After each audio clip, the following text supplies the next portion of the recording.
خير نبداو. مرحبا. ديكوراتيف. يلاه شكون انا غادي نبدا يبدا؟ 300. 500 درهم.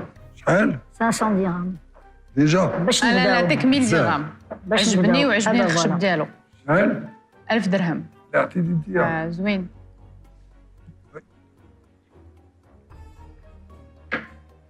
تنظر ليه يستاهلها. الخشب ديالو العود ديالو زوين. يستاهلها بور لو ديكور يستاهلها. خدام يستاهل واحد 2000 درهم 2500 درهم. مي دون ليتا كا ديكوراتيف دعموا معاه شويه. 1200. 1400. جوج طراف من هنا ونقشتيهم وديك الشيء رديتيه بلدي. عندي واحد الايه منقوشه بيدي، ولكن باش تقوم دي خلينا نجيبها الوالده ديالي قالت لي ما تديهاش ما تبيعهاش. لا ما كون جبتيها نشوفوها وديها ما معاك. بقاش راه نجيبها. هزها مع هادو جيبها نشوفوها وديها حجه وزياره. ما بغا، قالت لي القران ما كتباعش مع الكاع في الدار، قالت لي تخرج من الدار. لا تحفظ الدار صافي سيبي. زوين.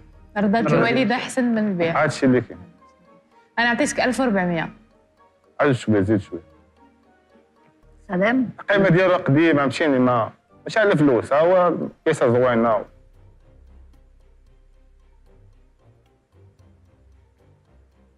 في الدار كمان نخليها في الدار ما نبيعوش، ولكن ما عنديش فين نحطو في الدار، كيبغي اتساع. تبغي انا عندي بارتما صغيره ما كاينش فين ندير. سلام كاستيون دي. زعموا معاه شويه.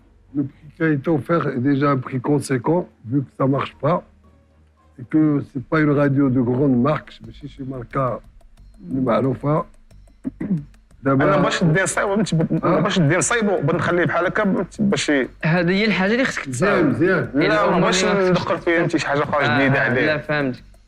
بغيت نخليها انت على طبيعته مزيان، حنا كيما كننصحوا الناس اللي بغاو يجيو لنا الاشياء ما يمشيوش يقيسوا فيها. هادشي اللي كاين.